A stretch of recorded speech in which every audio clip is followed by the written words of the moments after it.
কিছু আকাশ, প্রকৃতি তো দেখতে খুবই ভাল লাগতেছে, কিন্তু এই রোদের যে অবস্থা, এই রোদে রোজা থেকে মানুষ কাম করে কিভাবে? রাখো তো তোমার কাজ কাম।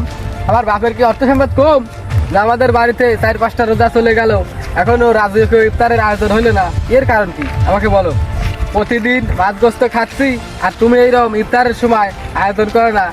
তুমি ইফতারের আয়োজন করবা যাতে সব ভর গ্রামের লোক জানে যে শৌকত পরামানিকের বাড়িতে ভিআইপি ইফতার আয়োজন করা হয়েছে, তার ছেলেরা ভালো ভালো খাবার খাচ্ছে, এগুলো জনগণ জানতে হবে। কিরে আকাশ, তোকে না বলেছিলাম ইফতারের দ্রব্য সামগ্রী আনতে, তুই আনিসনি কেন?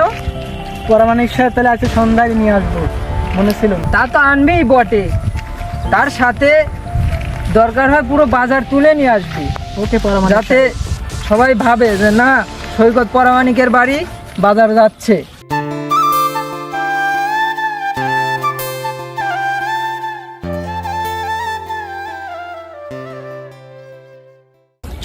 বাবা, রোজা থেকে এত কাজ কাম করা যায় ঘুরে এই রোদের মধ্যে?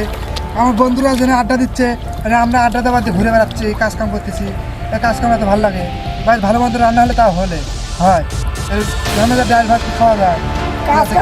কাজ কাম করা না ভালো আছে, ভালো মন্দ খাওয়ারই কাজ কাম করে দেওয়া এখানকার। ওই কাজ কাম রোজা রোজা থাকে, কাজ কাম করে বাড়ি সে ডাল ভাত খাওয়া লাগে। শোনো বাবা, আসলে তোমাদের কি করবো, গরিবের সাল হয়েছেও সব কিছু করে খাওয়া লাগবে। তোমার বন্ধুরা আরও যারা আছে, মনে করো বড় লোক আছে, তার বাপের অঢেল অর্থ টাকা পয়সা আছে, ওরকম কি আমার দেখার কাজ আছে? আমাদের কাজ করে খাওয়া লাগবে। আর গরিবের জন্য রোজা ঠিক আছে, তুমি ইবাদত করবে, রোজা করবে, ঠিক আছে, কিন্তু ওই অন্যের বাড়ির মাংস তো আমার দেখার লাভ নেই। আমারও তো মনটা চায়, আমিও তো চেষ্টা করি তো তোমাদের ভালো কিছু খাওয়াবো, কিন্তু আমি তো পারি না। তারপরে তোমরা যেহেতু বলছো, আচ্ছা আজকে তোমাদের ইফতারের জন্য একটা ভালো, মানে আমার সাধ্য মতো আমি একটু আয়োজন করবো, না কাজ করো, কাজ করে তো খাওয়া লাগবে, তোমাদের তো আর চুরি করতে বলতেছি না।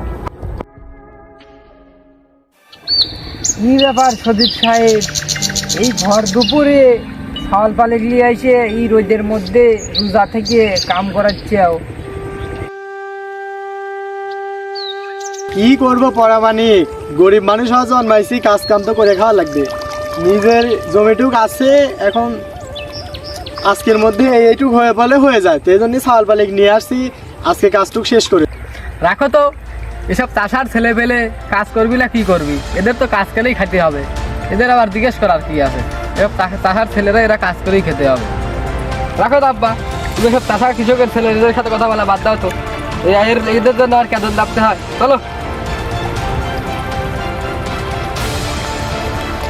দেখো বাবা, আমি কাজ করতে পারবো না, পরামানিকের ছেলে গলায় আংটি ব্যাস ফিতে ঘুরে বেড়াচ্ছে যাওয়ার মতো, আর আমরা কি করছি, আমরা এখানে এসে কাজ করছি। কি আর কব, গরিব মানুষ হওয়া জন্মাইছো, কাজ করে তো খাওয়াই লাগবে। আর ওদের বাপের অটল অর্থ সম্পদ, টাকা পয়সা অনেক বেশি, ওদের তো আমাদের সঙ্গে করলে হবে না। আর তোমরা আজকে ইফতার করবে ভালো মতো, আমি তো বিষয়টা মাথায় নিছি। আর অল্প একটু জমি আছে, কাজ করো, তারপর দেখি তোমার আম্মু বাড়িতে কি করছে, করে তোমাদের আজকে আমি মোটামুটি একটু আনন্দ দেওয়ার চেষ্টা করবো। না একটু কাজই আছে, কাজ করো। কাজ করি। আচ্ছা হৃদয়, আর তুমি দুজনে কি করছি, হচ্ছে অনেক তো কাজ করছে আজকে, তোমাদের তো অনেক কাজ করাইছি, ওই বাড়ির দিকে যাও, ইফতারের সময়ও হয়ে আসতেছে, আর আমি একটু বাজারে যাব, আমার বাজারের কাজটা শেষ করে আমি চলে আসতেছি। আচ্ছা আচ্ছা ঠিক আছে। কি ভাবছেন আপনারা, বড়লোকদের মতো আমিও ইফতারিতে ওদের ভালো কিছু খাওয়াতে পারবো? আফসোস, আমি সেই ব্যর্থ বাবা, যে কিনা সন্তানদের চাহিদা মেটাতে পারি না।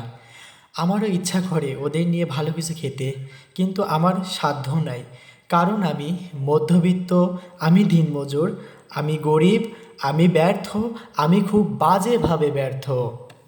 এই সমাজের কাছে আমি খুব বাজেভাবে ব্যর্থ একজন বাবা।